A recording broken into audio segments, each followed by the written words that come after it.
Okay, everybody, welcome to the regular meeting of the Board of Directors of Vallecitos Water District on Wednesday, April 7th, 2021 at 5 p.m. We'll be meeting tonight, of course, via video conference. I'm going to read a quick notice to the public. Due to the evolving situation with COVID-19 novel coronavirus, so long as state or local public health officials have imposed or recommended social distancing measures, Vallecitos will hold future meetings via teleconferencing and allow members of the public to observe and address the meeting telephonically or otherwise electronically. During this period of time, Vallecitos Water District will not be making any physical locations available for members of the public to observe the meeting or offer public comment. The public is encouraged to watch and participate in the meeting from the safety of their homes. The meeting can be viewed on the agenda page located on the main page of the district's website. Public comments or questions can be submitted to the following email address, publiccomment@vwd.org. All written comments that are received at least 90 minutes before the meeting will be provided to the board, and a record of the receipt of comment will be noted during the meeting. Members of the public viewing the meeting via Zoom video conferencing platform can express their desire to provide input at the appropriate time by utilizing the raised hand function. Additional instructions for online participation will be posted on the district's website at www.vwd.org/meetings. Okay, I'll go ahead and call us to order and we'll do a roll call. Director Hernandez. Present. Director Elithart. Here. Director Boyd Hodgson. Present. Director Pinnock. Director Pinnock. Did we lose Director Pinnock? Here, I was on mute, sorry. Oh, no worries. And I am here as well. So we got the entire team together. Director Hernandez, would you please, once the flag is brought up, would you please lead us in the Pledge of Allegiance tonight? I'll be happy to. Ready, begin. I pledge allegiance. Pledge allegiance to the flag of the United States of America and to the republic which it stands, one nation, under God, indivisible, with liberty and justice for all. Thank you, Director Hernandez, and thank you, Todd, for bringing up the flag. That was a really nice image. Liked how it had that's the first time I've seen the wave feature with the flag image, so that's really cool. Thank you. It's the small things during COVID. Okay. I think I actually did the roll call ahead of the Pledge of Allegiance, but we'll just go ahead and continue on. We're in public comment. Do we have any public comment? Anybody who wants to speak right now, Glenn, or do you want to at least acknowledge any of the written correspondence that we have received? Yeah, so we did receive written correspondence from Miss Gail Martin. She sent it in, so I just want to acknowledge that we received it. I did distribute it to the board prior to the meeting, and it is part of the record for tonight. Okay, great. And I don't see no other attendees have indicated a desire to speak at this point in time. Okay, well then we'll move on from public comment. If you do happen to see any hands go up for anybody who would like to speak on any of our items, we'll certainly make time for them to chime in if they want to. So tonight we have a special guest and a special presentation. I'll turn it over to you, Glenn, if you would like to introduce our guest. Yeah, just really quickly. So tonight we do have a special guest. We have Sandy Curl, who's the general manager of the County Water Authority, and she's going to give a brief presentation on the status of the Water Authority and Met litigation. The board knows that the courts recently ruled on some of the litigation between the two parties, but there are still some unresolved issues. And Sandy was kind enough to join us tonight to give us an update on that status. And I don't want to steal any of Sandy's thunder, so I'm just going to turn it over to her. And I believe she wants to share her screen. Oh, welcome, Sandy. Thank you, Chair Sanella and board members and General Manager Prum. Thank you for the opportunity to present to you today. I'll go ahead and share my screen here and let me get into slide mode. Let's see. Hang on.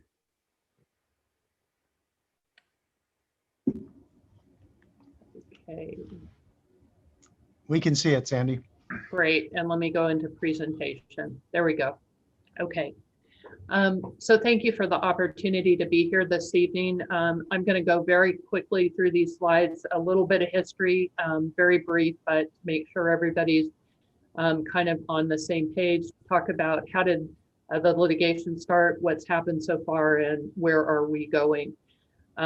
So as many of you know, the Water Authority was created in the 1940s under direction of the federal government during World War II. As part of the process, our region transferred our MWD rights to Colorado River to MWD, and over time we grew completely dependent on MWD.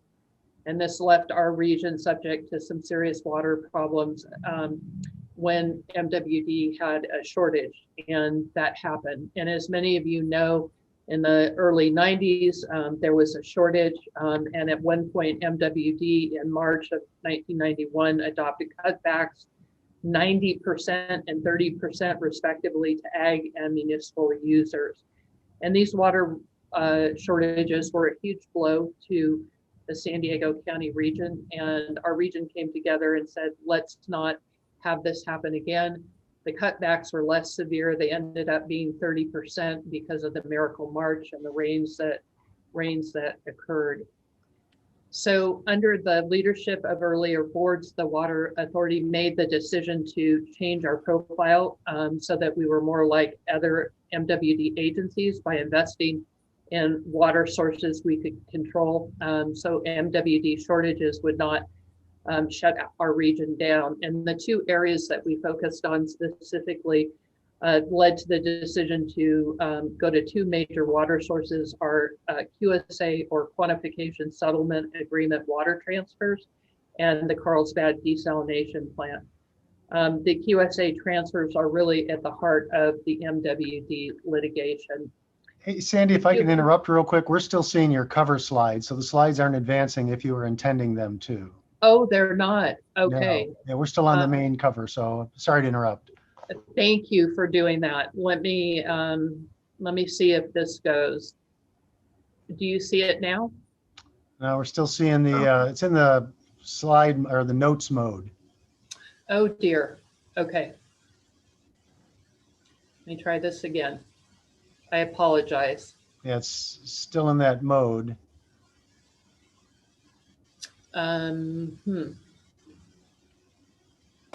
Okay, let's see here. Sandy, you may need to stop sharing and then bring the presentation up and then share from there. Okay, thank you. Let's see. All right, let me try it one more time. My apologies. We typically use Teams, and so Zoom is less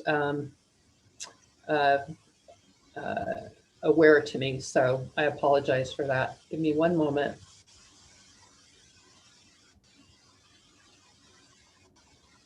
Okay, now if I can share the screen.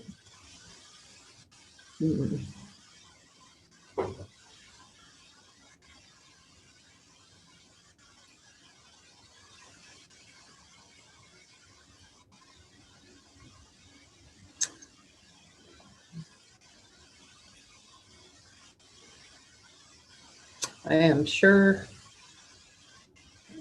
And are you seeing anything at this point? No, it's not. No. It's not sharing right now.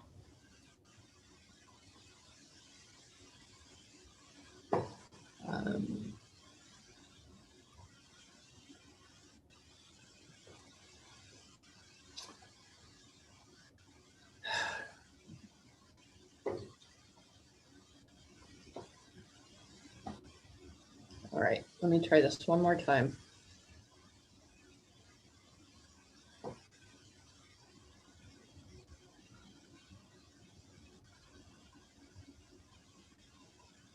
Did that work? No, it's still not sharing. Jonathan, any thoughts? I'm Can not she really email sure. it to Jonathan and Jonathan share it? I Yeah, can try that. Can you email it to me or Jonathan? Oh, there we go. It's still in the notes. Page, yeah. Okay, let me try one more thing. Yeah. How about that? No, it's still in the notes mode. Okay. Let me email this to Jonathan. My apologies. I'm so sorry to keep you waiting. That's No right. worries. Um, And do you have my address or no? I don't. Can you just shoot it to me real quick and I'll forward I it can. to you? Or you can send it to me, Sandy. I could try it. Okay.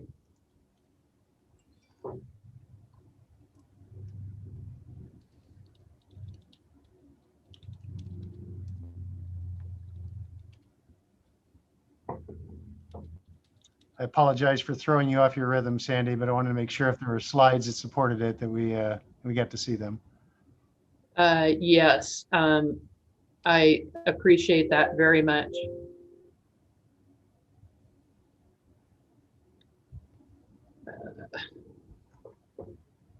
I just sent you my email address as well, Sandy.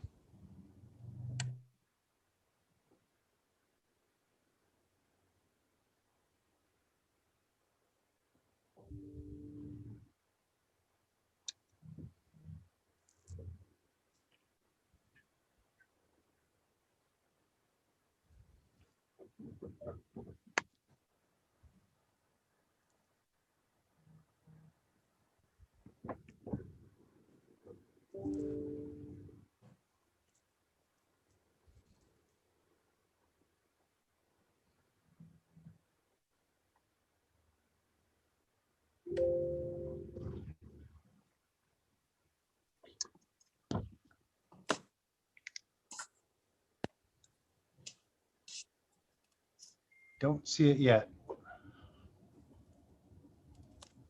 Should be. Okay, let's see.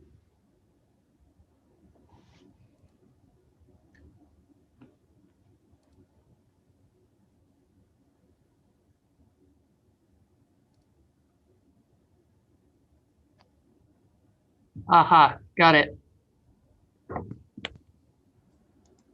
Jonathan, I just sent it to you. Okay.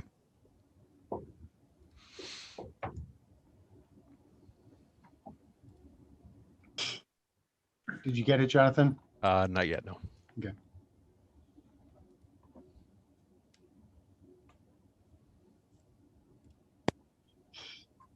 So Sandy, have you been asked to make the rounds at other districts to give updates? I have not yet. I really appreciate the opportunity to be before the Vallecitos Water District. I have not yet. I've gotten a few notes. Folks have been pretty pleased with the funding being returned to their agencies. So.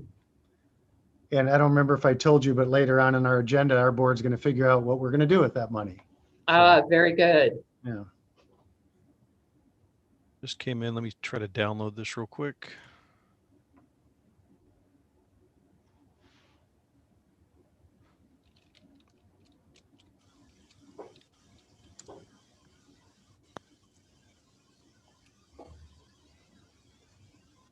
Thank you for your patience. No problem.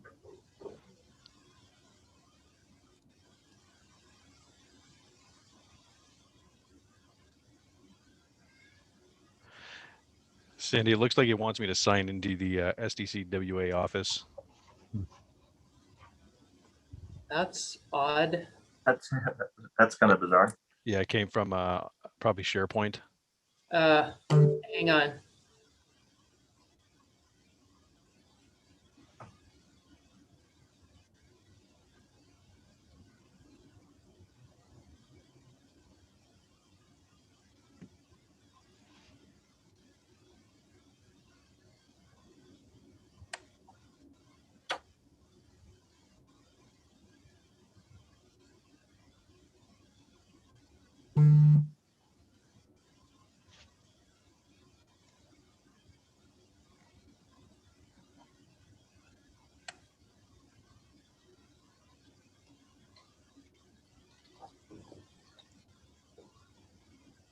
Yeah, you may have to download a copy directly. Yep, I'm doing that Yeah, right that's now. fine, yeah. Sorry.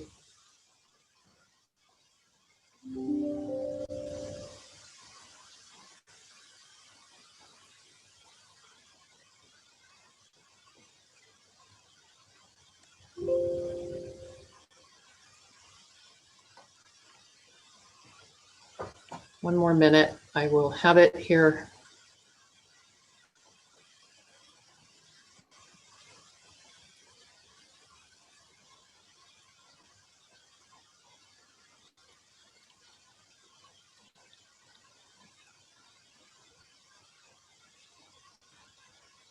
Okay, I just sent it to you again, Jonathan. Okay, I'll keep an eye out.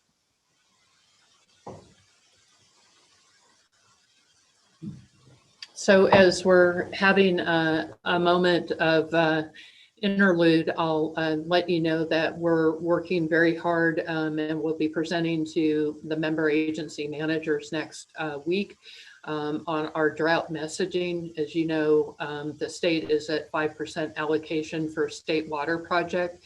And it's a really opportune time to get out there to let the region know that we have it covered, both through our investments, through supply reliability at the Water Authority and with our member agencies, and that this region has done a tremendous job in conserving 40% reduction in PCD from 1990s. And that we're well positioned going into this drought. And we want to communicate to the state that one size does not fit all. This region has planned well, it's using its water efficiently, and we're really in a great position to weather this year of drought, which is coming close to mirroring what happened in 2014. And I'm sure it's something that's on all of your minds as well. Thank you. Thank you for the update. And while we're still waiting, that is a phenomenal photo behind you of the dam there. It almost looks like a natural hill.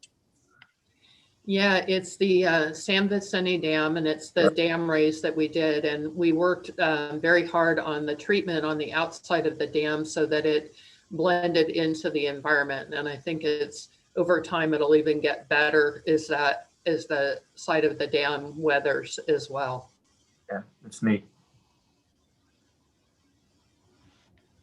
Jonathan, how's it going? I'm still waiting for it to come through. Oh, wow.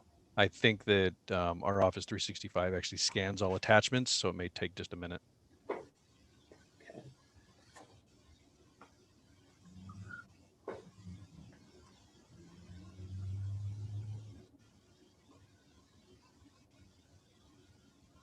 I think we've discovered a new best practice. Yep. Happens to all of us. Yeah. It's still after a year into this virtual meeting, it seems that we still have things that pop up. So you would think we would be through all of that by now, but not so much. Does the Water Authority have tentative plans for when they're going to start meeting in person?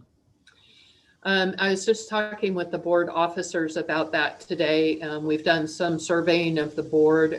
We have mixed results, obviously, based on when folks had their vaccines. With the governor's news about reopening June 15th, I think somewhere between now and then, we'll be back in more in-person meetings. We have the ability to accommodate 18 of our board members in the board chambers out of 36. I don't believe we have that many that are interested in coming in at this point in time. But we are definitely making plans. We're also looking for the reopening of the building and bringing staff more into in-office operations, which I know all of the member agencies are looking at as well. And it's challenging because I don't think that the future will look like the past did in terms of how the work is done, but it certainly won't be in the mode that we're in right now going forward. So some sort of hybrid is my guess. Well, I hate keeping you. Maybe Glenn, would you like me just to kind of talk through the remainder of the presentation? It just came through, actually. Okay. So give us one more minute and bringing it up.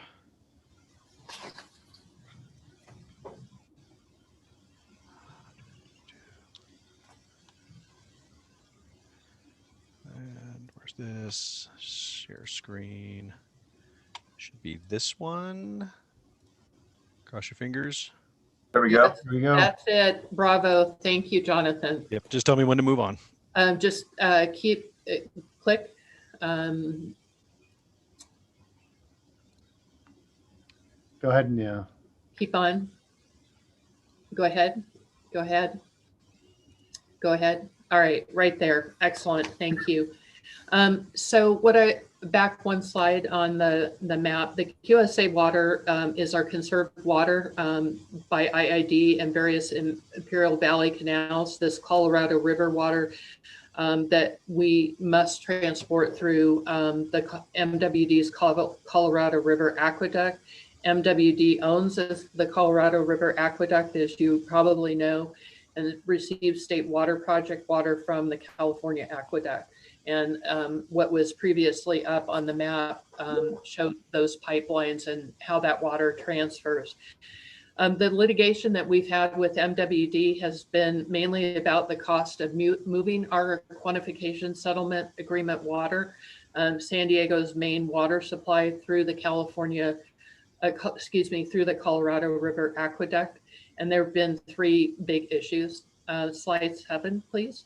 And those three issues have been MWD charging for state water project costs for those waters that we move our Colorado River water through their Colorado River pipeline, the MWD charging for demand management costs, and MWD not applying offsetting benefit costs. Next slide.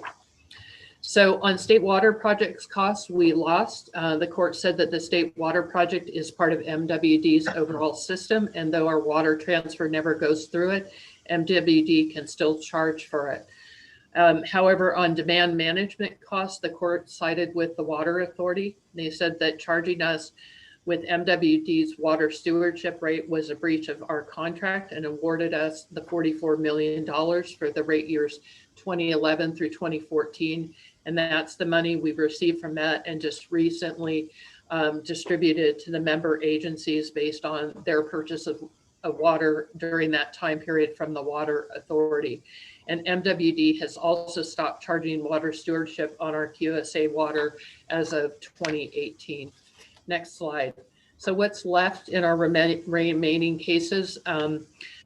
There's a couple of things. Calendar years 2015 through 2017, the water stewardship rate was charged.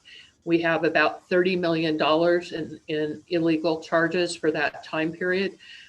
Really the same issues that we won on 2011 through 2014. So we're hopeful those cases can move forward pretty quickly. We have over 13 million in attorney's fees that we're seeking. The Water Authority has been named the prevailing party, and Met has agreed to the amount of our attorney's fees, but they have appealed the prevailing party provision. And so that will go through appeals. And once that's decided, hopefully we will receive an additional 13 million. And then the last issue that's remaining is offsetting benefits. And what is that? Next slide.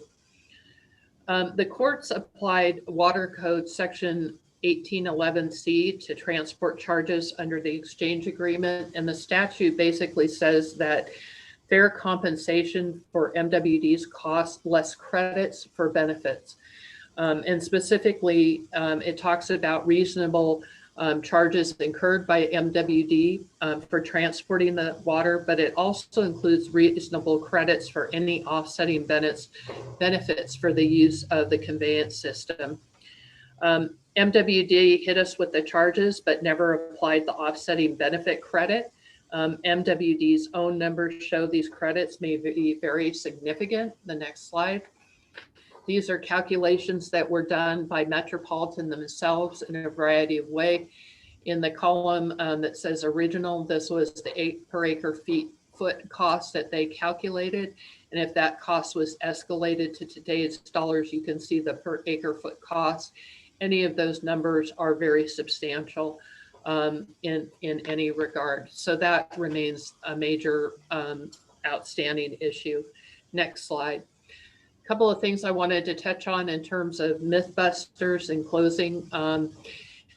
Number one, that the Water Authority loves to sue. Not so. MWD kept enacting rates that were unlawful every 2 years, and we had no opportunity to resolve that. So we sued each time to preserve our rights. Another myth that is out there is that offsetting benefits is a new claims. That is not true. It was in the original cases, but it never got decided because the prior trial court threw out all the rates. So they never ruled on the offsetting benefits claim. And the last is that the Water Authority should have taken MWD's 998 offer that was provided back in December of 2019. And that is not the case. Met refused to provide us any guarantees that they wouldn't restructure their rates once they had come to agreement on the exchange rate. And we did not feel that that would provide the protection for the ratepayers here in San Diego County. Next slide.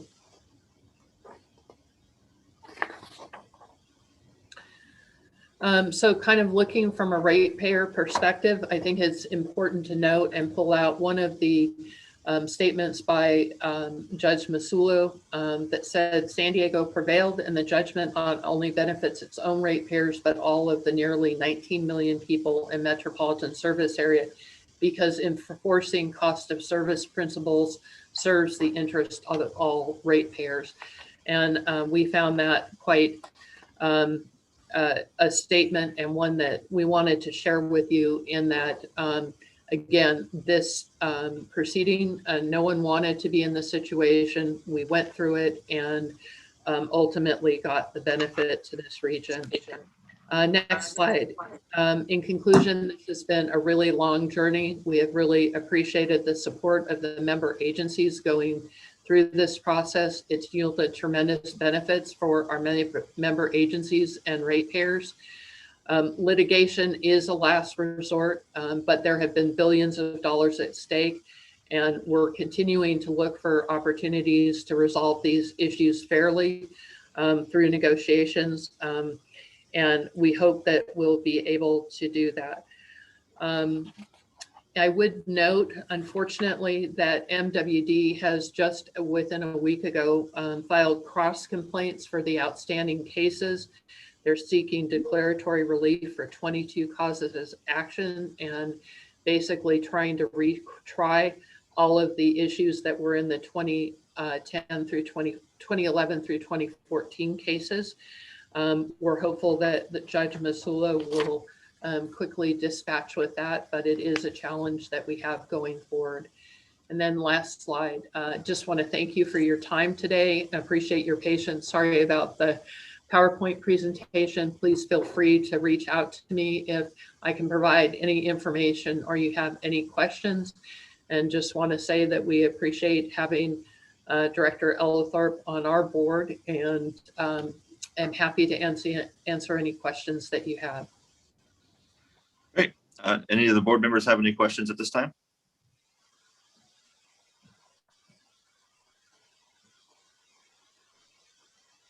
Oh, I don't see any hands. Well, Sandy, thank you very much. And Chairman Spinella, I think you have Director Ellithorpe. Oh, Director, I keep missing you, Director Ellithorpe. My apologies. Yeah, I think my little picture's up in the corner, maybe.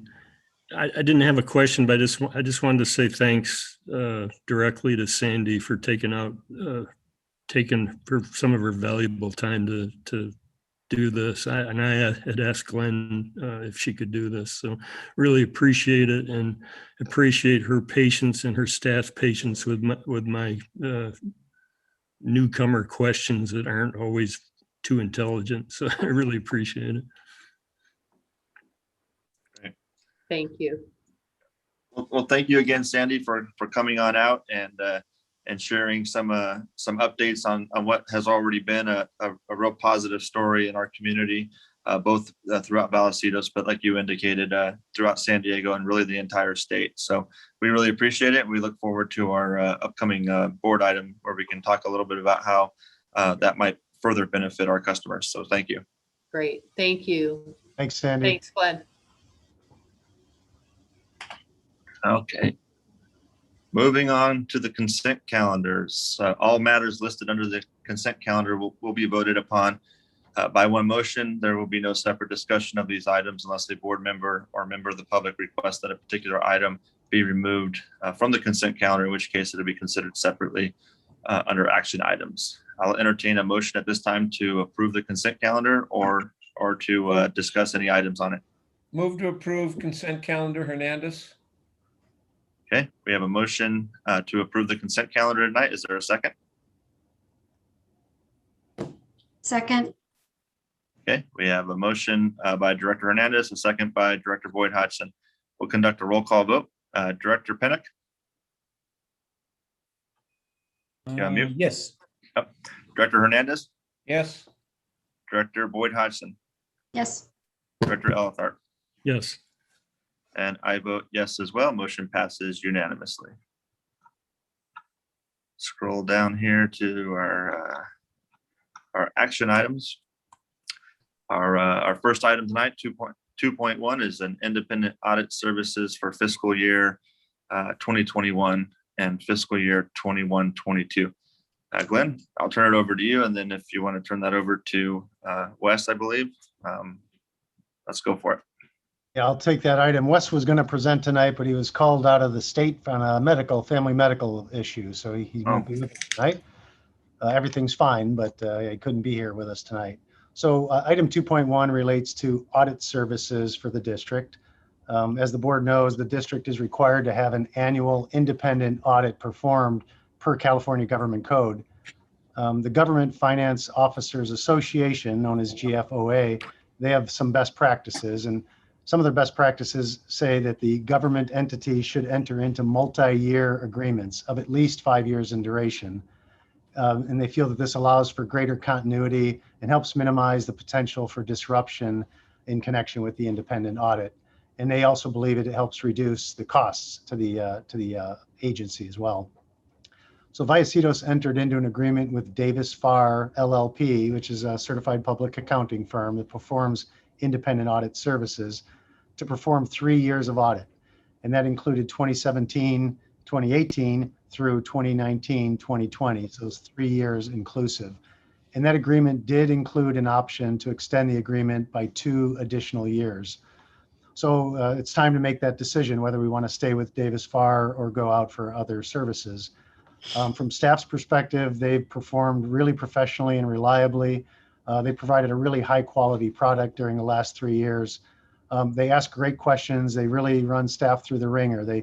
I would say they're very tough, but they're thorough and they're fair. They have also assisted the district in transitioning from what we used to have, which was called a basic financial statement. We now do a comprehensive annual financial report. And we just recently did that for the first time with their assistance. And the district actually was awarded the Certificate of Achievement for Excellence in Financial Reporting by GFOA. And over the past, so it's not just good quality, but it's a good price too. So over the past 3 years, Davis Farr's rates resulted in the savings of a little over $12,000 when compared to our previous auditors over that same 3-year time period. And the original agreement capped Davis Farr's price increases at 2% per year. So not only has it been a good deal up to now, but it kind of limits our exposure going forward. This item was presented to the Finance and Investment Committee on March 22nd, and staff, along with the support of the committee, recommend the board approve an extension of the contract with Davis Farr for 2 additional years and authorize the general manager to execute the appropriate amendment. And with that, I'd be happy to answer any questions. Okay, board colleagues, are there any questions at this time? Let me just double check Director Elithart there. I don't even have Director Elithart on my screen. And did we lose Director Pinnock? Nope, he's here. Oh, good. Okay. And Well, while if you're you- looking for all the directors, I just add that there's no members of the public that wish to speak at this point in time. Okay, then if there's no questions from my colleagues, I'll go ahead and open up open it up for a motion. Oh, I'll make a motion that we approve item 2.1 as presented by staff and carry on with our current Davis Farr auditors that we've been using. I'll add to it with some comments that I've been very pleased with them. And in fact, I think they're probably the third auditing firm that we've had since I've been on the board, and they've been my favorite. I think they do a really good job for us. Is there a second? Hernandez. Okay, and then before we take a final vote, any last discussion? Okay, we'll do a roll call vote. Director Boyd Hodgson, Yes. Director Elithart, Yes. Director Pennock, Yes. Director Hernandez, Yes. and I vote yes as well. Motion passes unanimously. Moving on to item 2.2, funded proceeds from the resolution of the lawsuits between the San Diego County Water Authority and Metropolitan Water District of Southern California. Yeah, and I'll take that item too, President Sanella. So you all heard Sandy Curl address this item earlier, and the item before the board now is to determine what to do with the refund of the $1.6 million that we received as a result of the successful litigation. The proceeds, as you may recall from a previous meeting, the proceeds have already been received. So CWA did remit that money, and they've been temporarily placed in the district's replacement reserves account pending the board's decision. And given that money in question relates to water rates, there are several restrictions on what the board can do with that money. So the funds cannot be used for any wastewater related purposes at all. And the funds cannot be used for water capacity increasing purposes at all. So it's really restricted to water replacement functions.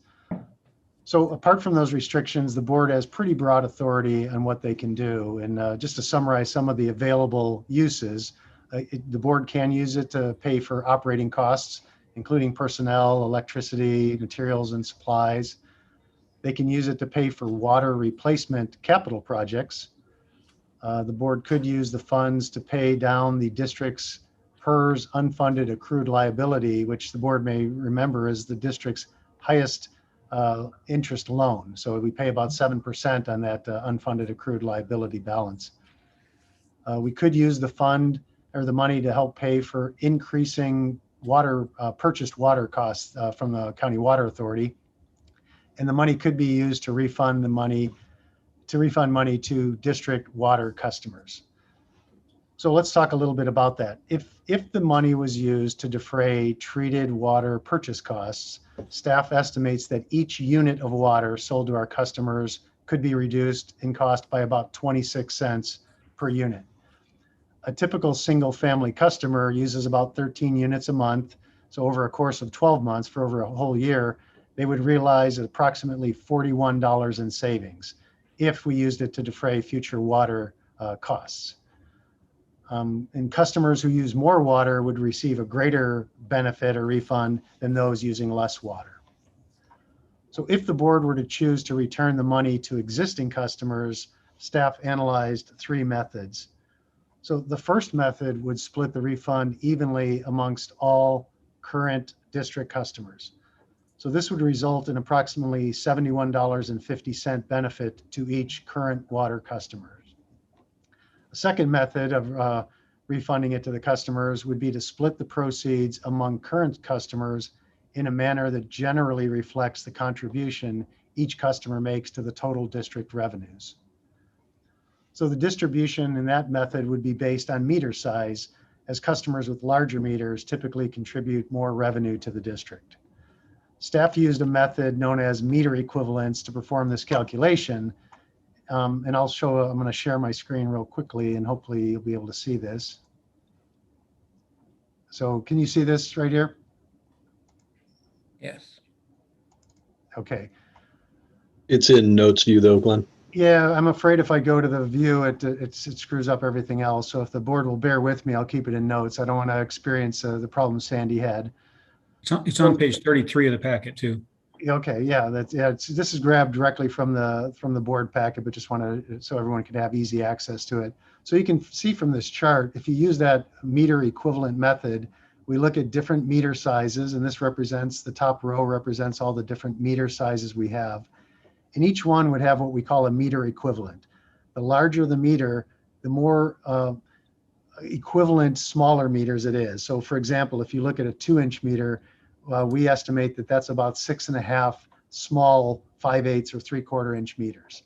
This is a common approach that many agencies use. We use it in our master planning process, so it's not unknown to us. So if you go through the math with that process, it creates a different refund for each customer meter size. So for example, here you'll see a customer that has a 5/8 or 3/4 inch meter would receive a refund of $55.16. If you had a 2-inch meter, you'd see $358.54. And customers that have a 10-inch meter, and we only have one of them, but they get a $3,800 refund as part of this process. And again, that's because we feel that the customers with the larger meters contributed more over time. So the third method would split the proceeds among current district customers in a manner that reflects the actual financial contribution over a specified time frame. So it wouldn't just look at meter size, it would look at how much money each of those customers, each of our 22,000 plus customers, contributed over a specified time frame. So a very complicated approach. We did not perform that calculation, and I guess I'll just jump to the results that I'm going to recommend. Say, of those three methods, if the board wanted to refund the money to the customers, staff would not support method 1 or method 3 due to concerns with either equitable distribution of the refunds or the administrative complexities and the costs involved in the methods. So I'll show just one more chart. If you look at this chart here, this compares, I guess, the three methods. So one is the offsetting future water costs. I mentioned that was about $41 benefit over a course of a year. Method 1, splitting evenly, is $72.51. And these are all to single family customers. And the last one is to split it based on their meter sizes is $55. So you can see the method you choose makes a difference on a typical single family customer. And that's what we tried to focus on here, like we do when we talk about water rates, is the impact on the typical single family customer. Hey, Glenn, to clarify, you're talking about the typical single family customer, but in reality, every customer, even those who may live in apartments or those or business owners, they would realize the same refund as well, right? Yeah, well, I wouldn't say the same refund, but they would be given a kind of a similar treatment. So if you went back to this chart, they wouldn't receive the same dollar refund, but they would be entitled to a refund. And I do want to clarify, since you brought up apartments, a lot of the apartment dwellers themselves are not customers of the district. So the refunds would be made to the account holder of record, which would typically be either the owner of the apartments or maybe a property manager.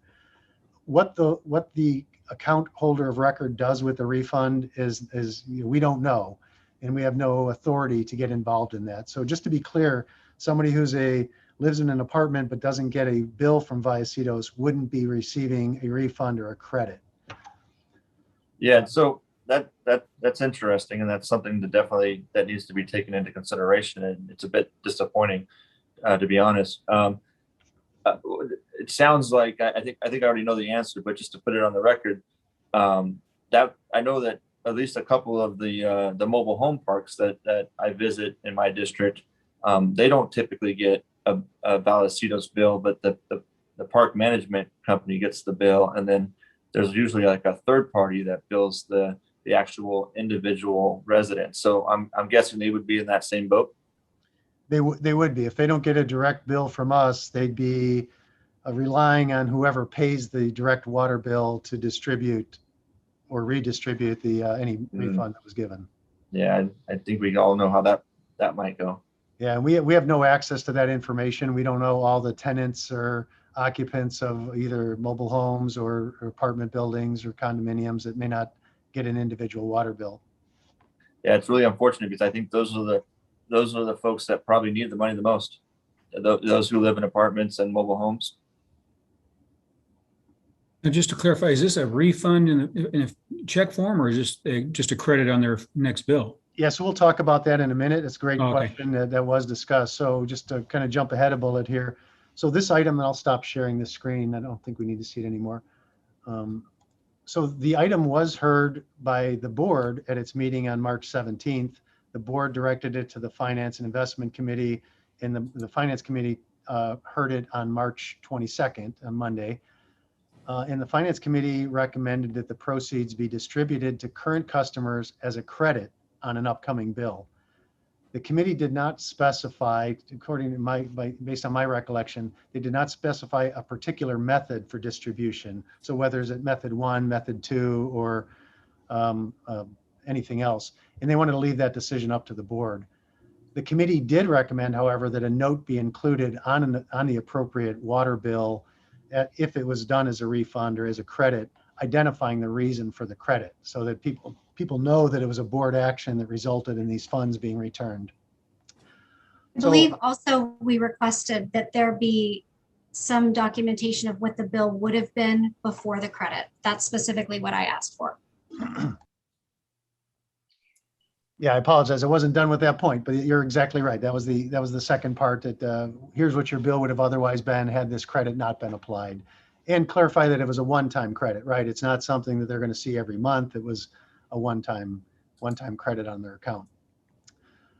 So this is one of those cases where I think staff, myself included, have a bit of a different recommendation. And I really think the funds would be better used to offset the cost of water purchases in the coming year.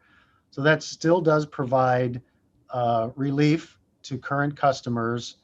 It just doesn't do it all at once as one check. It would be as a reduced billing in subsequent months over a coming year period, or whatever other period of time the board wants to do that over. And we can make a similar note on that bill if the board chose that direction and said, hey, your bill would have been this had we not used those proceeds to reduce the rate. So at this tonight, we're looking for board direction, and we have our attorneys available too if you have any questions about legalities or recommended ways to go about this. So with that, I'll turn it over to you, President Sanella. Thank you, Glenn, for the comprehensive presentation and all the work that staff's put in on this. I'll go ahead and turn it over to my colleagues if anybody has any questions or comments at this point. And then, of course, if we have after the board has an opportunity to ask questions, if we have anybody in the audience, Glenn, if you can let me know, we'd certainly welcome anybody who would like to speak to this item as well. President Sanella? Yeah, Director Hernandez. I would, my opinion is moving it based on the meter size and giving it a credit presently. My concern with paying it over a future time period, it's only going to be pennies per unit, and $50 or $70 over a year's span on a water bill is going to be infinitesimal and not really see anything. I mean, it's small enough as it is, so I would not choose to use it as a future water purchase. Okay. Thank you, Director Hernandez. Any other board have any questions or comments? Director Boyd Heisler. General Manager Broom, you had mentioned the third option, and I know that you said staff would not support that. Can you just explain, that third option again? Because I think this was the first time that I had heard about that. And can you explain why staff would not support that? And I understand it's more complex. It does sound like it's more equitable, but I'd just like to hear a little bit more about that third way that you touched on.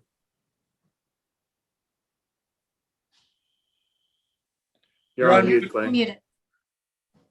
I apologize. Yeah, so method 3 would be to split the refund amount, the $1.6 million, over all current customers in relation to how much money they've contributed to the total district revenue over a period of time. So for example, we can say, let's look at all current customers over the past year. How much total money has each of the 22,000 customers paid into it? And then you'd add that all up, and that added up number would become the denominator, and the numerator would be different for each customer. So you'd have to look at customer A and say, well, he contributed, $1,200 over the course of the year, and that's whatever 0.000% of whatever the 1.6 million. So the problem with that, it's a tremendous amount of work. The customer base isn't static over that period of time, so that not the same 22,000 customers are the current customers over that period of time. So you'd have a lot of customers that would only have fractional months or fractions of a year. So maybe they've only been there 2 months, and you can still do that. You can say, hey, we're going to freeze it at a point in time and look back over a year. And if that one customer has only been there a month, they're not going to get a big slice of the pie.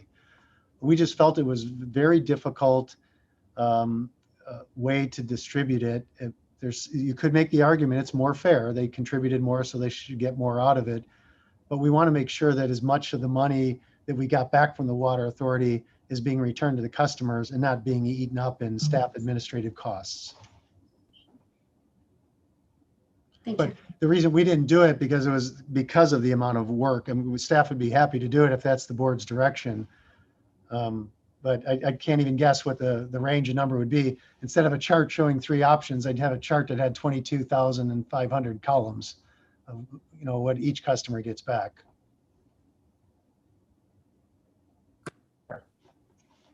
Any other questions or comments by the board?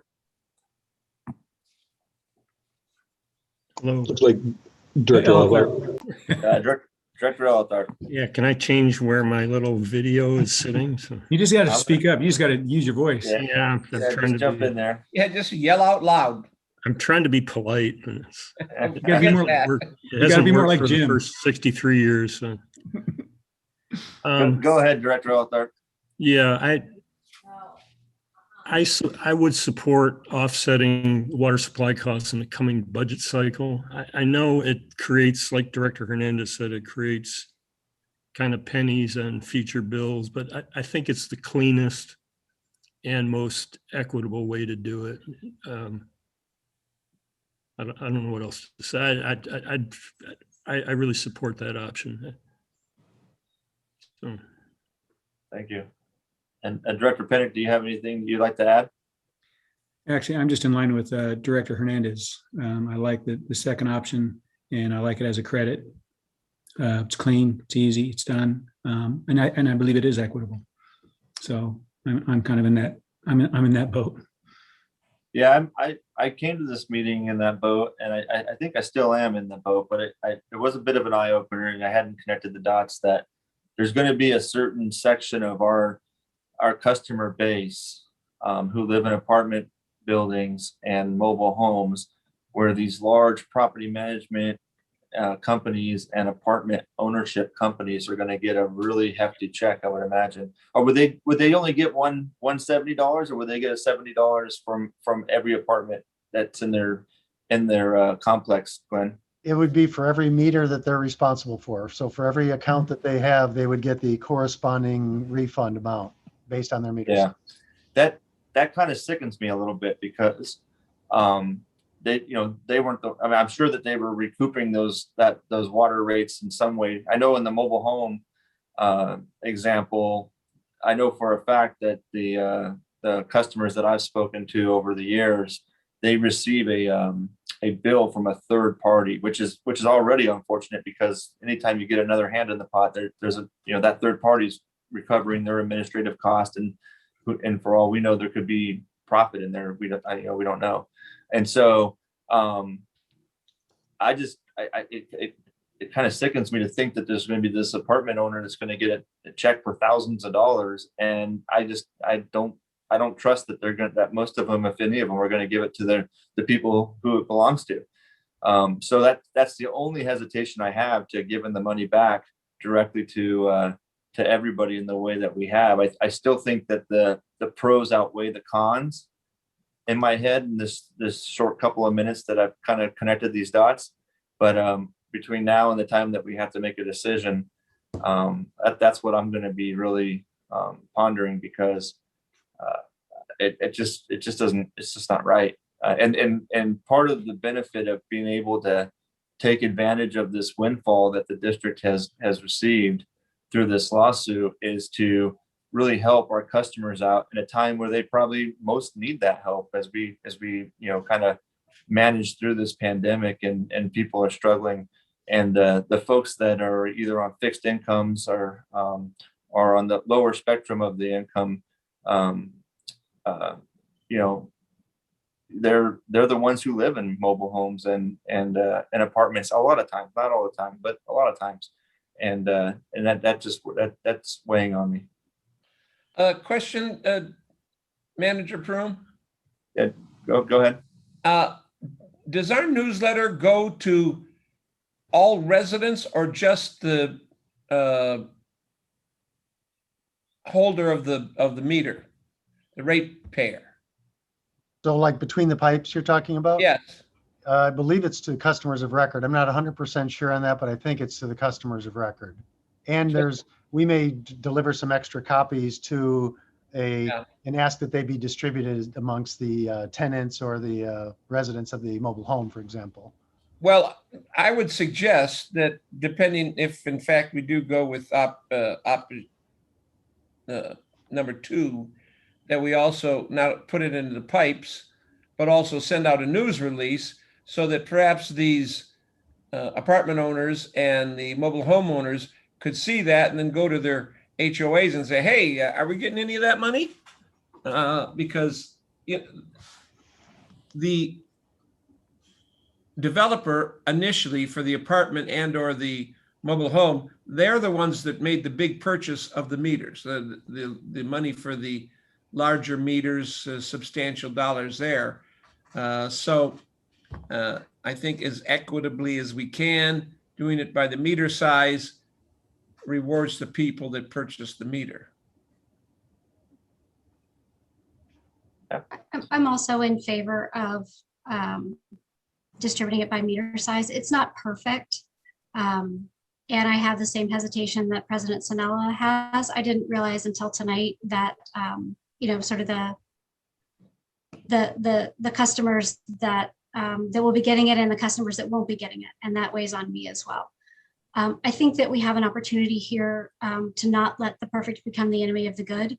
And we do have the opportunity to reward a lot of our customers and give money back. And a lot of people are hurting. And it's not just people in apartment complexes and mobile homes, even though there are a lot of people in those types of dwellings that are. So I'm in favor of distributing it by meter size. And I hear, I hear Director Hernandez's suggestion. I think it's an excellent one that we have some kind of pull-through strategy with our public awareness folks so that we can make it very clear that a lot of landlords are going to be getting kind of a bucket of money, and maybe the tenants can go and talk to them and ask for the money. I think that's an excellent idea. Okay, is there any public comments, Glenn, at this time? Yes, Gail Martin has her hand raised. Okay, well, we'll go ahead and take any public comments. Ms. Martin, go ahead. Can you hear me now? Yes, ma'am. Yes. Yes, I am a senior citizen on a fixed income living in a senior community. We were created in 1985, so those meters have been well amortized. I absolutely know that the HOA will not distribute that extra refund to us individual homeowners. That's the end of my comment. Okay, thank you, Ms. Martin. Any other public comment, Glenn? No, sir. I share that fear as well. It's one of the things that's given me a lot of pause, but okay, so no other comment. So if there's no other board discussion, I'll certainly go ahead and entertain any motions to how to proceed. Director or President Sanella, I would move that we take option 2, and with the caveat that we also put it in our newsletter and make a news release relative to the dollars that we're sending out. Okay, is there a second? A second. Okay, so we have a motion for option 2 to refund directly the money back to the ratepayers by Director Hernandez, and a second by Director Boyd Hodgson with the additional public awareness around it. And now that we have a motion and a second, and now we can have some further discussion, I would just like to add, Glenn, and I don't know to the extent that we're able to do this, but can we do more than just put it in a newsletter? Can we do we have the resources to reach out to these property management companies and explain the situation to them? I can certainly talk to our customer service folks and see what is the best way to reach out to the widest number of people that may not receive the money that the board is hoping to reach. So for example, if we have some large property management companies in our service area, we can figure out how many people live in those areas and target them. I don't know that I can guarantee that we can track down everybody, because there's a lot of private party deals where somebody's renting out their private home. Well, there's no way I could track down that. I know who the Yeah. customer of record is. I don't know who's living in the home. Yeah, we no, can I try. understand. I understand, but yeah, at least for I'm speaking more, more of the large apartment complexes, mobile home parks where that have hundreds of units in them, that kind of stuff. I understand that we can't break down, by each individual situation. And President Sinella, could I ask for a little bit of clarity before the board takes an action? So I've repeatedly used the term current customers. So I'd need to know at what date are we starting to gather the data? Because customer base changes daily. People move out, people move in. So we have to gather and kind of freeze it at a point in time. So is it as of tonight or as of, May 1st, or, I'd need to know who are we benefiting? I know it's a small detail to you, but to us, it's really important to know who the refunds are going to. I'll leave it up to the motion maker and the second. Kind of the first of the year kind of popped in my head, but I don't know if there's any rhyme or reason behind that. Well, we got the money last month. Whatever day we got the money would be the day I would put a stake in the ground. Okay. The date that we received the money from the Water Authority. Yes. I don't know. I would put a stake in the ground the date that we vote on it, when we make the decision. Well, it's a refund from past, right? It's not perfect because there are customers that are going to be getting money that didn't pay in. I mean, Right. There's no perfect way to do this. Yeah, and there's customers that were there 10 years They're ago gone. that aren't there now. That don't get any money. Yes, Right. that's right. But that's not practical. And I think I'll repeat it again. I think we don't want the perfect to be the enemy of the good here. Lynn, can I ask a logistic question? If you're doing it as credits, how are you going to do it if people are no longer customers as of the date? So Yeah, it's a great question. I think you're just going to have to just credit the bills at the time that we do the credit. Whatever bills go out that day are the ones that get the credit, right? Because those are the bills that are going out. Right. And those are the issues we're going to run across. So we may identify people at some point in time that aren't, by the time we actually apply the credit, they're no longer there. And so but if the board's okay with us, give us kind of broad authority to say, we're going to do the best that we can to refund it to the customers as a credit on their bill at the time that we're cutting the checks, basically. So whoever's there at the time that we do the analysis, that's who's there. We won't go back to when we got the check from the Water Authority. We may not even pick tonight.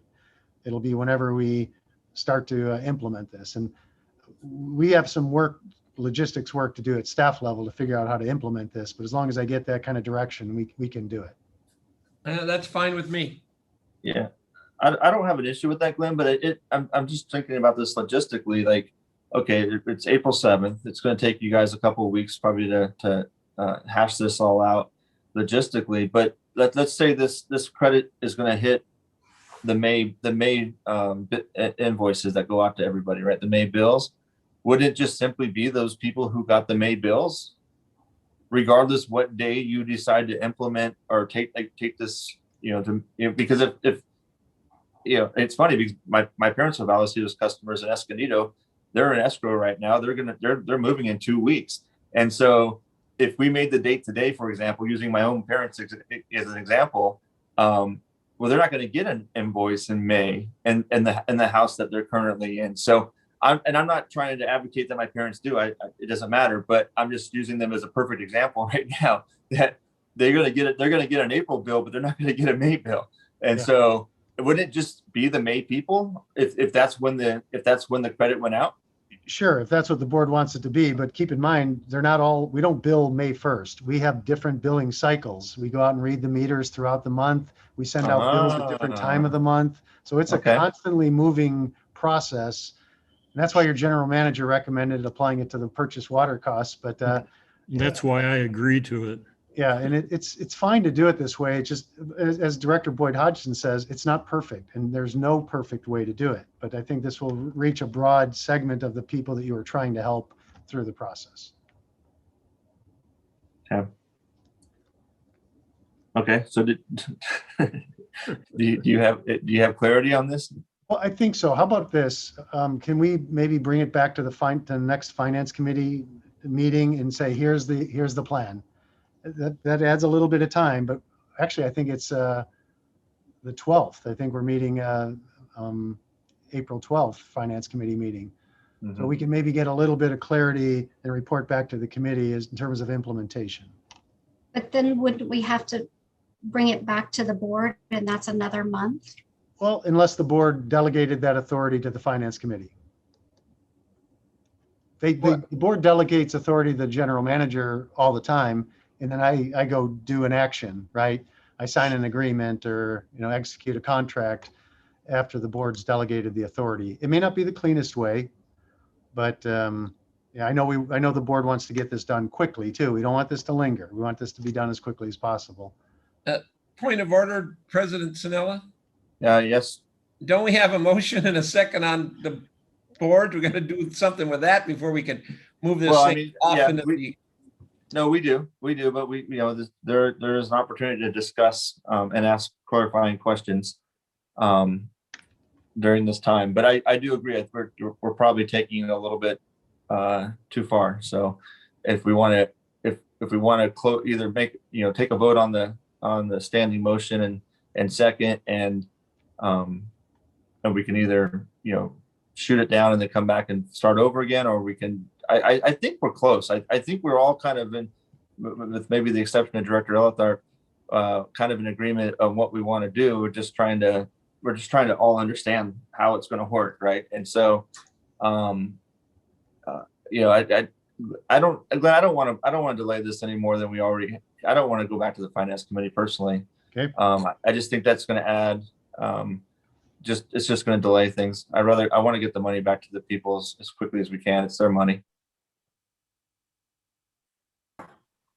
I don't know how my colleagues feel, but I'm prepared. I'm not in love with the idea of the property management and apartment complex owners getting kind of a windfall on this, but I think that there's more pros than there are cons to doing it this way. And as has been indicated, there really is no perfect way to do this, unfortunately, and this just seems like it's the best way. So I'm prepared to take a vote now, if the rest of the board is. Call for the question. Okay, let's vote. Director Elithar, No. Director Hernandez, Yes. Director Pennock, Yes. Director Boyd Hodgson, Yes. and I vote yes as well. The motion passes 4-1. Great. Okay, moving right along to the COVID financial reporting presentation, Glenn. Yeah, so at least three of you recall, and our two new board members weren't here, but during last year's budget preparation, COVID was just ramping up. It was really, we're just starting to realize that this could be a big deal. And staff recognized that, and they recognized that there could be big potential impacts that the pandemic might have on district finances and its customers. And staff proposed a budget that accounted for those impacts. And some of those assumptions in the budget included expected water sales reductions, a larger number of customers who might be unable to pay their bills in a timely basis, reduced late fee revenue, increased bad debt expenses, all of those things. So in working with, working with the finance committee and the board ultimately adopted what we called the COVID budget, which recognized that some of our expenses may be greater and our revenues may be lesser. And as part of that adoption of the budget, the board directed staff to track the actual impacts as the year progresses against the budget assumptions. and they wanted us to come back and report back to the board on a regular basis. So tonight's report includes data for the first 9 months of the fiscal year that we're currently in. And the plan is that we'll also do a year-end report to let the board know how do we compare with our budget versus our actual. So Mike Arthur is going to give the report tonight, and I'll be happy to help with any questions that the board may have. And with that, Mike, you want to take it away?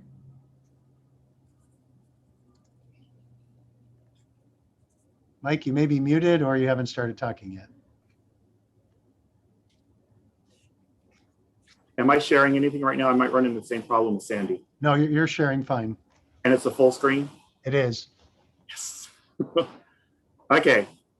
So we are doing our quarterly financial update. And normally I say, Wes, next slide. And he's not here today. So if the next slide doesn't get advanced, I'm the only one to blame. So let's see if I can get this to work.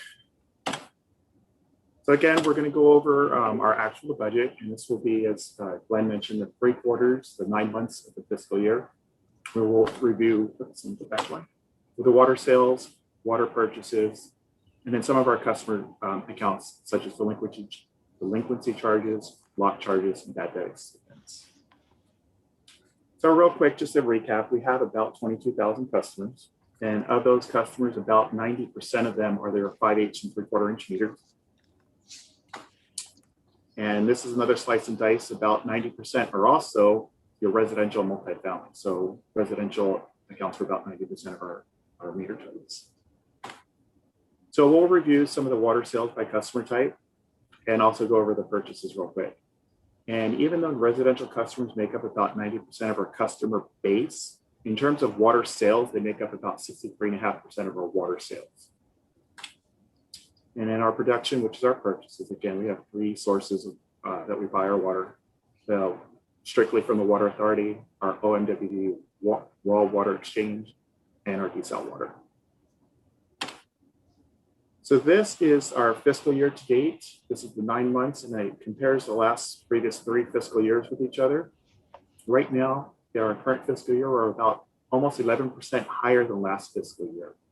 And the theme that I'll say here is that most of the water increases are weather related, not COVID related. So a lot of the changes are weather related. Now there are changes between different types of customer classes. For example, there are commercial, industrial, and construction, and others are seeing a decrease due to COVID, but that demand is actually shifting into residential. So it's not pushing the whole line up, it's just shifting where the demand is being allocated. So now what I'm going to do, rather than a 9-month period, I thought it was best to kind of use a rolling 12-month period. And it's been almost a year since COVID has entered upon us. So looking at the 12-month period, which starts April 2020, through our latest data of March 2021. Last year, we had a sales of about 13,000 acre feet and purchases of about 14,000 acre feet. I did tell you demand is up a little bit, again, mainly due to weather. And for both sales and purchases, that increase is about 1,000 acre feet each. And I'll go over the different categories in a second. I just wanted to show you that in the 12-month period, it's about a 9% demand increase over that time. And what we expected with the budget, we were really conservative with the budget. We had no clue really what the effects of COVID would be. We had a study that from somewhere in Northern California that said overall the demand increase would be about 5%. It would probably hit commercial industrial about 20 to 25%. So for conservative reasons, we used kind of those guidelines. But as I mentioned, we aren't seeing the cutback in demand, again, mainly because of weather. So again, I've talked about, and hopefully my cursor can show you here, the demand increase a lot is in residential, and that's being made up by the demand decrease in your commercial industrial, about a 9.5% decrease versus the 11% increase in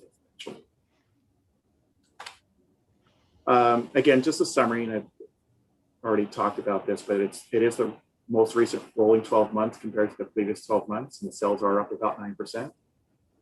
And the majority of increases due to the warmer weather. And you could really see that in the irrigation and agricultural customers. Their demand has gone up a lot because of the warmer weather. And the COVID did change the demand from commercial industrial to residential, but had a little effect on the overall. I'm going to switch now to the customer data, but I just wanted to make sure that there weren't any questions on what I've already presented. Be here right now, but I don't see the doc. I don't have any. Oh, hold on one second. I cannot hear. My speakers just went dead. You good? Can you hear us, Mike? Yeah, I can hear you. Give me 1 second. I'm going to switch out of my earphones, and it'll take me like 10 seconds to switch to my computer speakers. I'm sorry.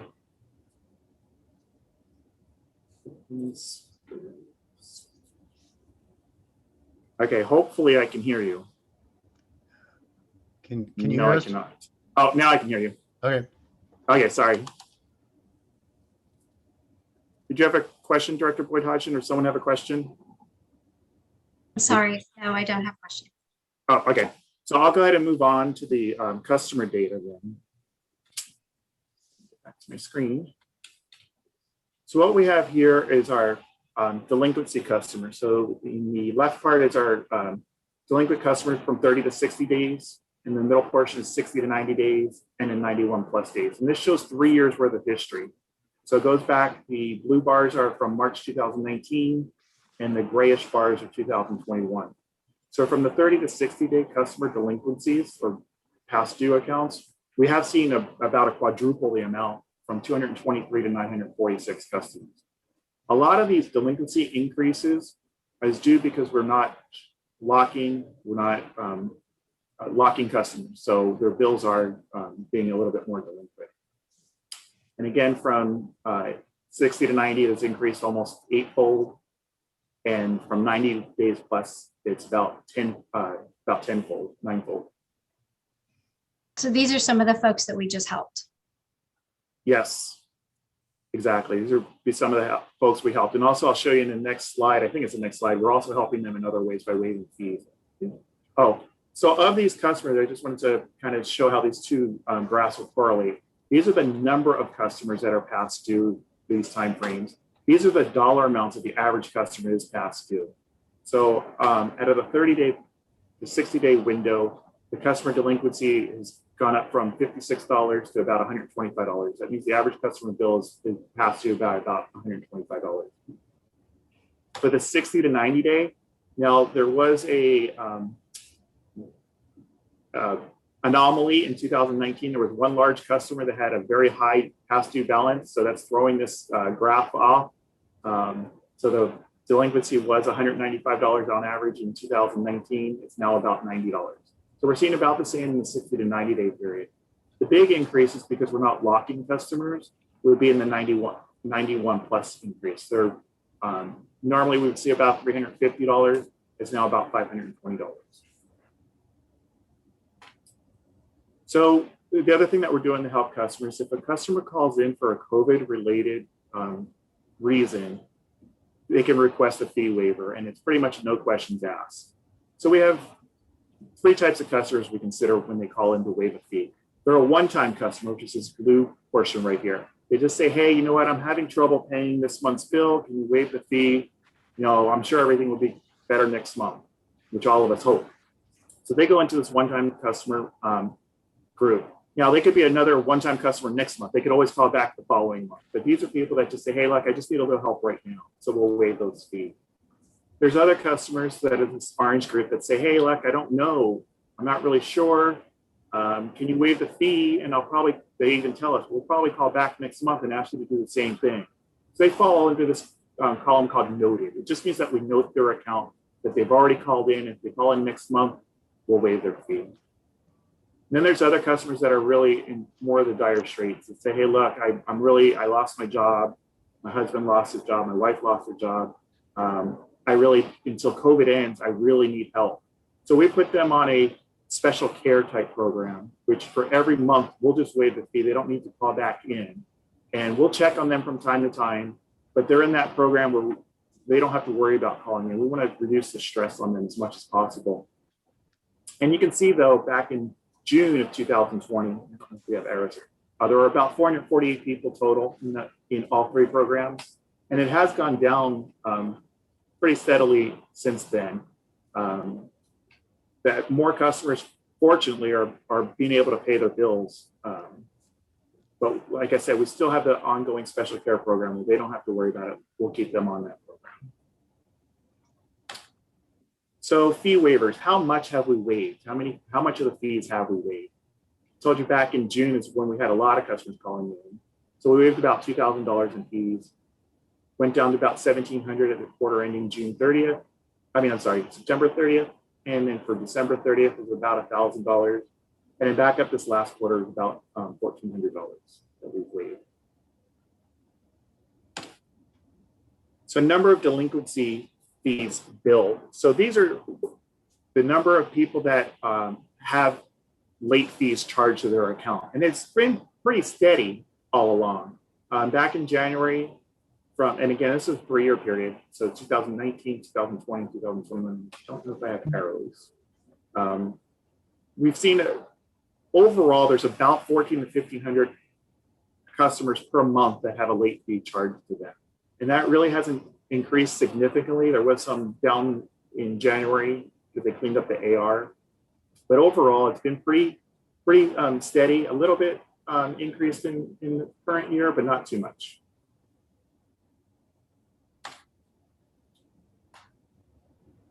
So delinquency charges year to date. So we've budgeted, when we did our budget, again, we were conservative and we figured that we wouldn't be charging as much delinquency. So our budgeted amount, the gray bar is the budget amount and the orange bar is year to date.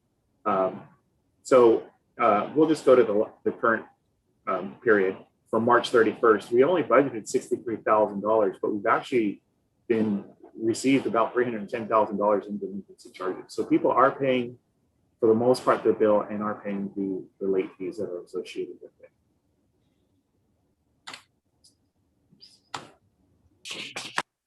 So I told you we stopped locking accounts. So just to show you the number of accounts that would have potentially been locked had we been able to lock accounts, we would have probably locked about 230 accounts in March, and most of them would have been single-family homes. There's a few others for agricultural listed here, but the majority of the accounts would have been single-family homes that we have not locked, and so they're not being charged not only the late charges, but not being charged the lock charges. Plus, they're not being locked. And of those customers, the breakdown of how much they're past due. So the 60-day customers, there's about 63 of them that are past due that would have been locked. The 90-day, there's about 38 customers that would have been locked. And for the 90-day, it's 120 days, sorry. Changed the scale on me. It's about 129 customers. I have a quick question about this graph. Yes. And just so I'm clear, if you lock an account, does that shut the water completely off? Yes, it does. Okay. I'm glad that we're not locking accounts during COVID. Yes. I have a question. Do we have some kind of mechanism where the folks that are captured in this pie graph are automatically rolled over into the special care program? Most likely, they would have already called and they are in that special program. They're probably part of those I forgot what the number was, but the 148 that are already in the special care program. Yeah, that matches up pretty nicely, but there are still more here. So I'm wondering if there's a way that we could be doing some outreach to them about specifically these accounts about the special care program. Yeah, we'll check with customer service. I'm pretty sure that our customer service is really proactive and doing a really good job in doing this, but we'll make a note of that just to make sure.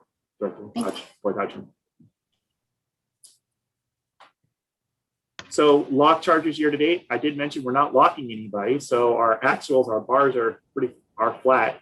But in the normal course of the year, by the 9-month period, we would have received about $80,000 in lock charges. And obviously that amount is zero. We are not locking anybody right now.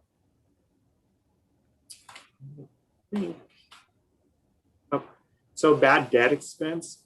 So once customers get to, I think it's 90 days, maybe 120 days, that we would write the account off to bad debt and send them to collections. Now, we mentioned collections before, but this is actual collections, accounts receivable collections. So there's... and Mike, just to be clear, it's an outside service. It's not inside the Vallecitos. We go through a collections agency. Correct. And it would be about 4 months after they're past due. It takes time for it to get into collections. But into March year to date, we are at about about $200,000. We did budget for 300,000. Oops, into that. We did budget that there would be about 300,000 written off. So that's actually good news, is that we're not writing off or sending as many people to collections that we thought we would. And again, we were really conservative with our budget approach on this. And I think that is the last slide. So I will open it to any questions. And you're on mute. Mike, Yeah. what percentage do we get if it's sent to collection? We don't get 100% of the money. What do we No, get? I'm not sure. Alicia told me it once before, and I'd rather not guess at it. I'll look that up for you to find out what we receive less than 100%. Well, have we considered putting them on a payment program or anything else, and it just hasn't worked? And so these people are just definitely not going to pay. Yeah, for the most part, about probably 90% of the people that are sent to collections are people that are no longer customers of ours. They have moved out and they didn't pay their last bill. That's the majority of them, talking to Alicia in customer service. What did you say that number was? About 90%? It's about 9. Yeah, it's a really high percentage of customers that have just moved out, and we're still we've made attempts to try to reach them, but either they didn't give us a forwarding address, or not able to get to them. So we'll send those to collections. Yeah, and Director Hernandez, for that other 10% of the customers, between like being 30 days late and when we finally send it to collections, we're working with all of those people to say, hey, can we put you on a payment plan? Some agree, and then they don't follow through on the payment plan. Some don't respond. It's a variety of things. But our district has done a wonderful job in trying to help people through a tough time, having been one of those folks. Yeah. So keep up the good work. And now I know that it's 90%. I'm not going to be worried about it. And I want to maybe toot the board's horn for you all. Right now, the governor put a declaration that you can't shut somebody off for non-payment because of COVID. Our board beat the governor to the punch. We put a moratorium on lockoffs before the governor did. So the board was very proactive, out in front of it. And at some point in time, the governor is going to lift that restriction and leave it to the local agencies and allow us to start shutting people off. And rest assured, we'll bring an item back to the board before we start making any changes in our internal policy, even though the state has kind of taken off the controls. And that's the end of my presentation. And all right, well, thank you, Mike. Well done. I'll open it up to board questions, comments. Anybody? Besides, just great job, Mike. Great job. Okay. Well, is there any public comment on this, Glenn? I don't see any members of the public with their hands raised.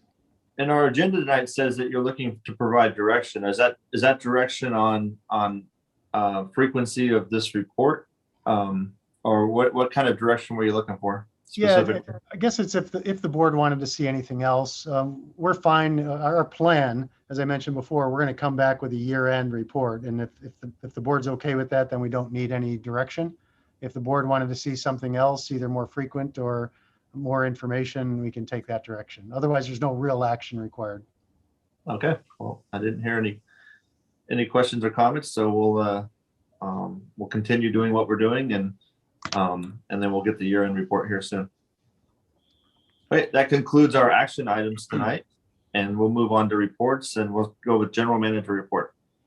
Yeah, I'll just give a couple. So one is a brief COVID update, not financial, but just general. So you probably all heard that the governor, the state has moved, actually I should say the county has moved into the orange tier, which is great. So very less restrictive.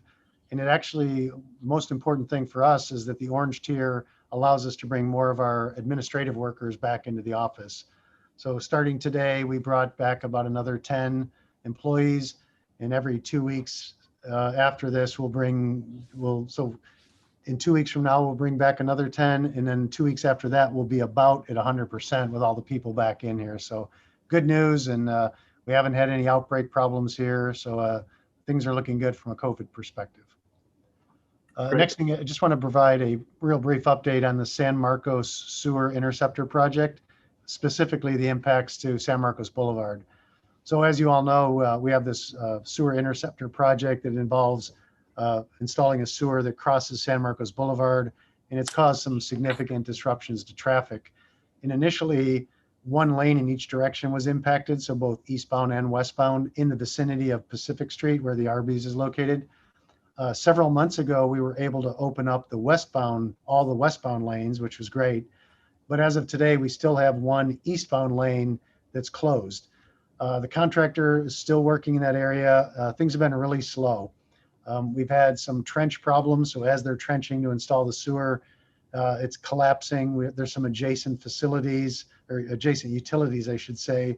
It's hard to work around. So we've been it's just slow going. Poor soils conditions, nighttime work, everything is working against us.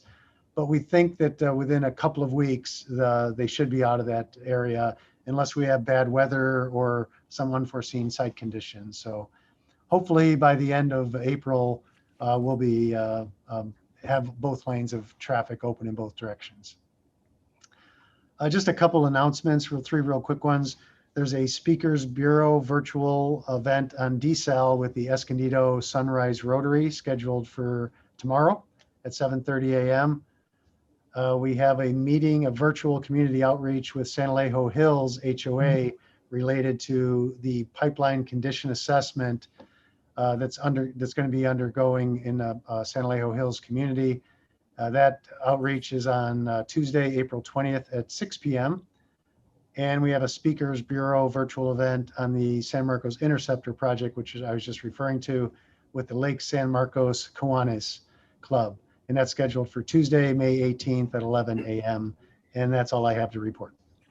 Hey, Glenn, I think I got an invite from Chris for the Lake San Marcos Kiwanis Club Speakers Bureau item, but I didn't get anything on the other two.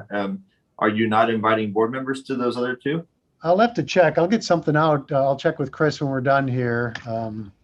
Glenn, I was invited to the one tomorrow.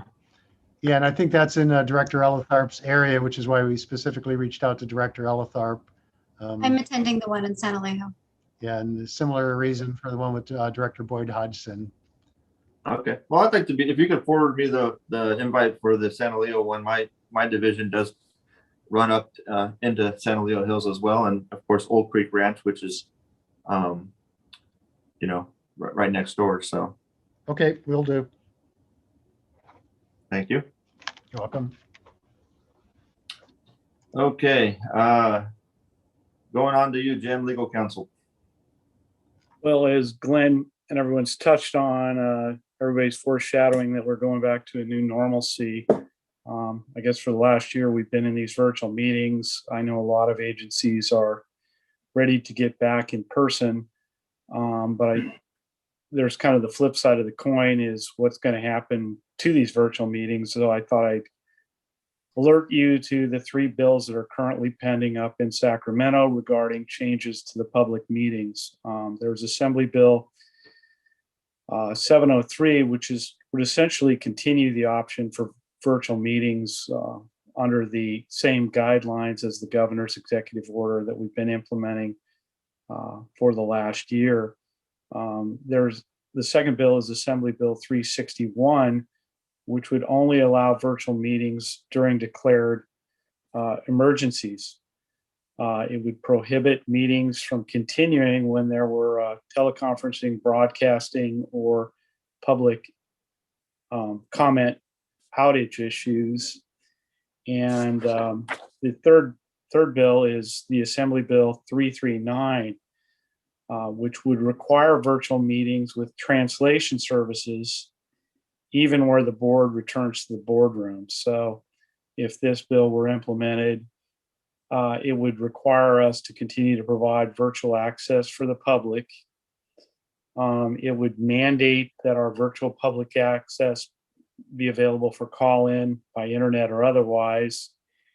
And it would also require us to provide a live translation service during all meetings, including real-time translators.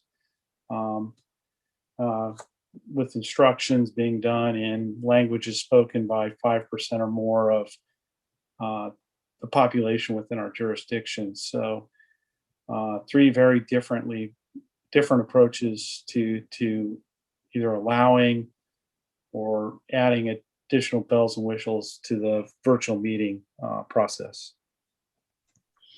Wow, that's an interesting report. Thank you. Any questions for Jim? Okay, hearing none. We'll go ahead and go to the San Diego County Water Authority. Director Althar. Yes, the board had its meeting on March 25th. The 5 standing committees of the board all met sequentially throughout the morning, and then the board meeting was in the afternoon, so it made for an 8-hour day. But other than that, it was a pretty routine meeting, so I'll be brief. The board adopted the work plans for each of those 5 committees for calendar years 21 and 22. Board approved the location of a new treated water service connection for the city of Poway. The board authorized the general manager to award a professional services contract to Brown and Caldwell for design and engineering support services for the crossover pipeline Interstate 15 bypass project in the amount of not to exceed $2.49 million.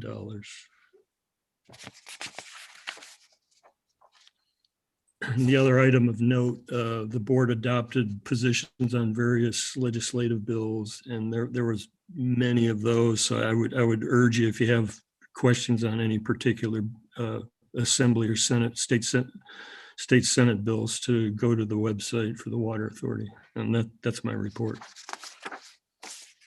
Okay. Thank you, Director Althar. Director Hernandez, do you have anything from you? Yes, we had our board meeting on the 24th, and we had 2 item actions. One was source control program and cost review, and we authorized the general manager to move into an agreement with Corolla Engineers for $125,822, looking at the program itself and the cost and the amount of gallons that go through any particular industrial or commercial site to see if that needs to be reviewed. Then we also did the climate control rehabilitation of the cogeneration building, which was putting new HVAC on that facility for the contract is a design build contract for $3,694,000 round numbers. Then we have professional services for an $80,000, and then for task orders to the as needed general contractor for concrete repair for $200,000. And then we're going to have to transfer a little bit of money, $260,000 to this appropriation. And that was the board meeting.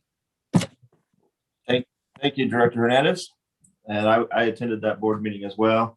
I'm not going to repeat everything that you just said, but I will say this, that it's, I think this is my third board meeting so far since I'm joining the board there, and still quite the learning curve. It's a dynamic operation they have there, and it's pretty phenomenal, everything that they're doing there. So, okay, any standing committees meet, and then I'll also add that the Policy and Finance Committee for ISCENA meets next week.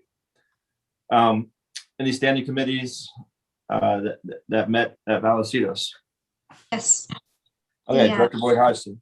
The Public Awareness, Personnel and Policy Committee met, and we continue to make progress on how to close caption the meetings. Mr. Gilpin just mentioned AB 339, and the word on the street is that the downfall of that bill is going to be the language translation part of it.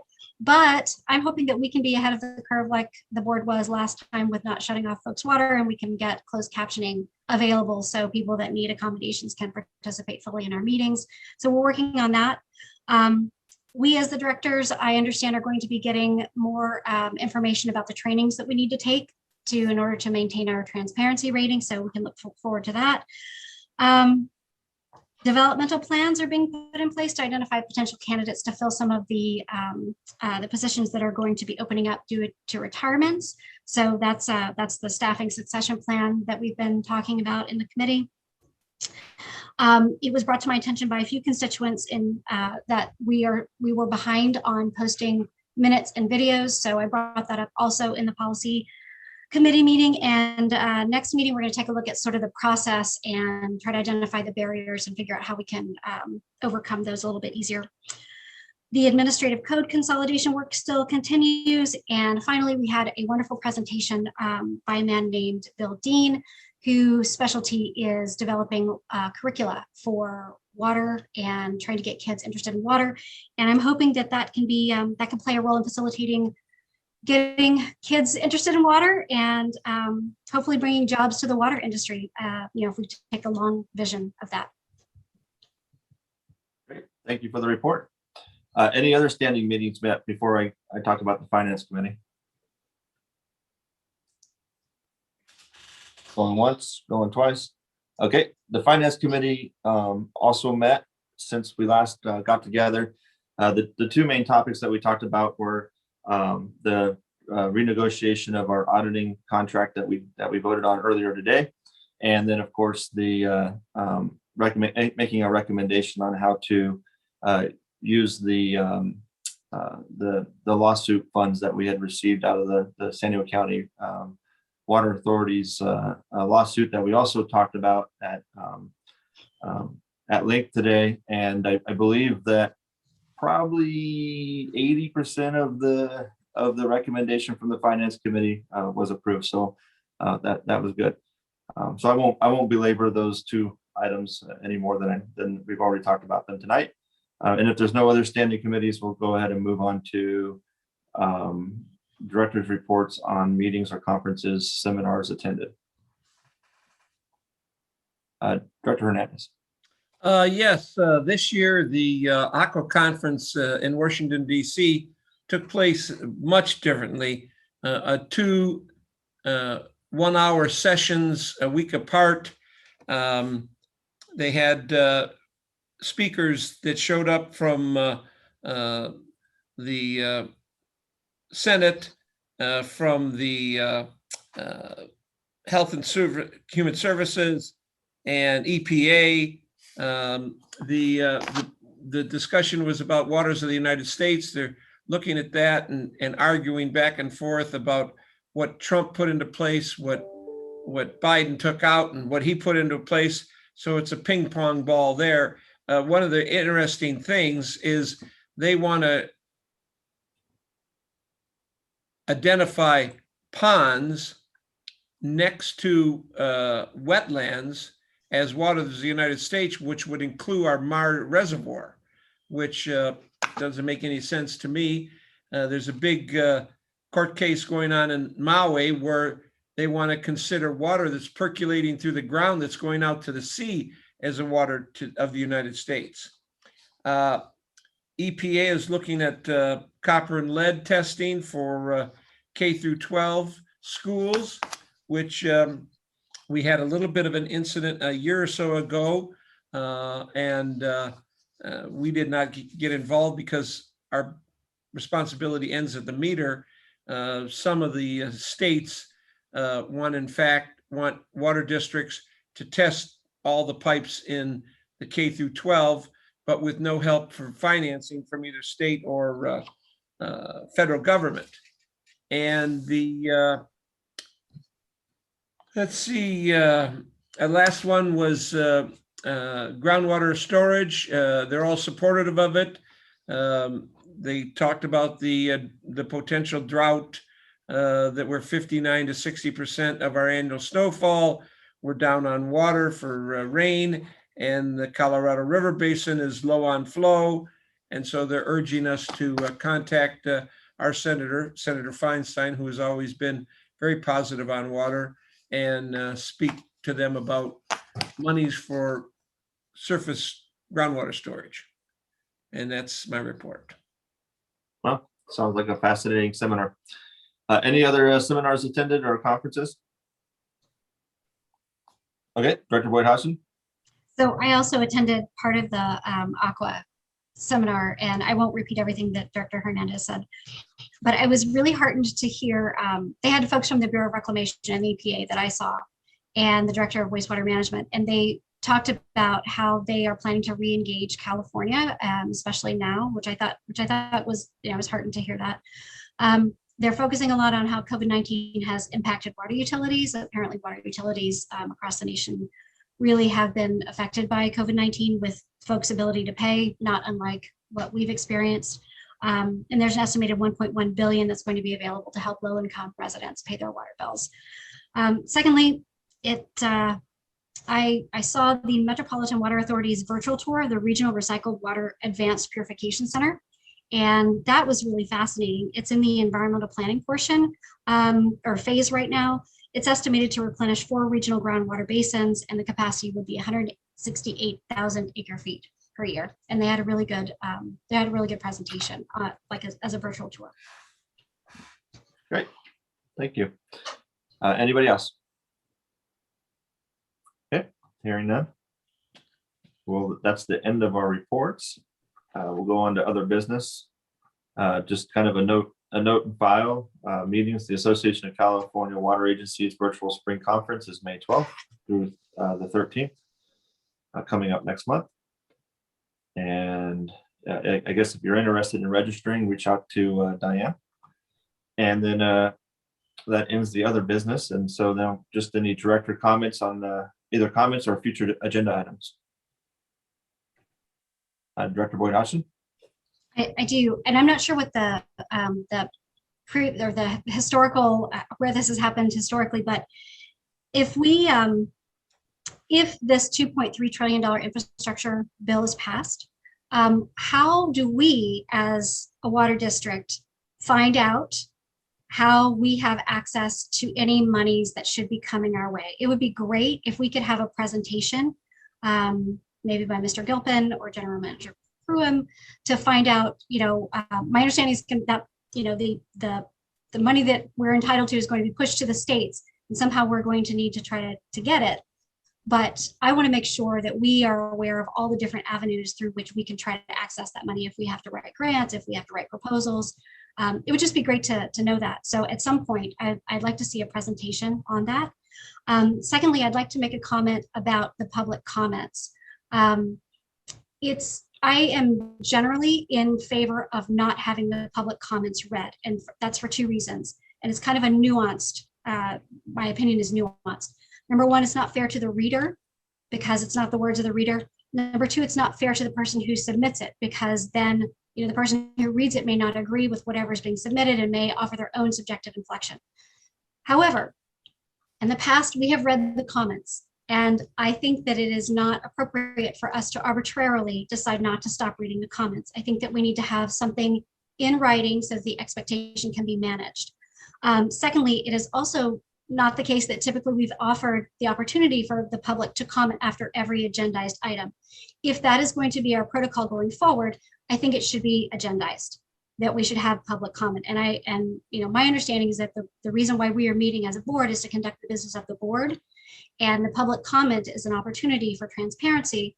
However, I've noticed the last couple of meetings, we have the opportunity for public comment after each agendized item. So I just wanted to make sure that if we're going to do that, and that becomes the protocol, that it's codified so that we don't pick and choose, so that we can't be criticized for cherry picking. So I'd like to just offer that into the record, please. Yeah, those are good points. And I think as the person who's been the one that's been asking for the public comment, typically when we're meeting in the boardroom, folks who want to speak on a certain item they'll fill out a speaker slip, and on that speaker slip they'll indicate which item they want to speak on. And then those are given to the board chairman. And so when that item is, when we get to that spot, when the board has discussed it and staff has reported on it, then I can look down and I can say, okay, this resident wants to speak on item number 2. And then I would call them up to the podium and they'd have an opportunity to speak.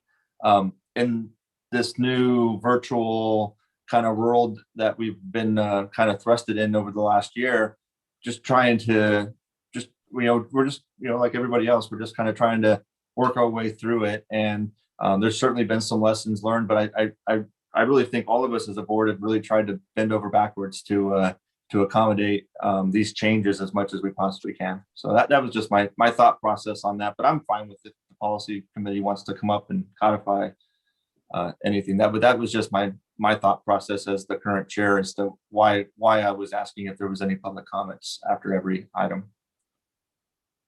So, okay, any other comments or future agenda items? Mr. Gilpin.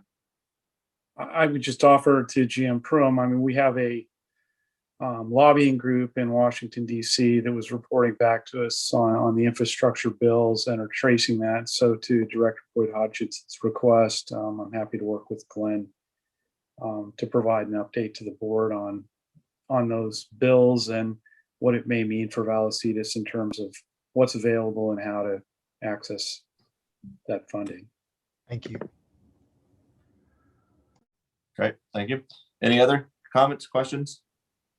Okay, well, we're going to go ahead and adjourn the regular meeting, but board members, please, it's been a long night. Why don't we take a 5-minute break, but then we'll come back and then we'll go into closed session. Sound good? All right, well, thank you everybody who has joined us from the public. Have a wonderful evening, and we're going to go into recess for 5 minutes.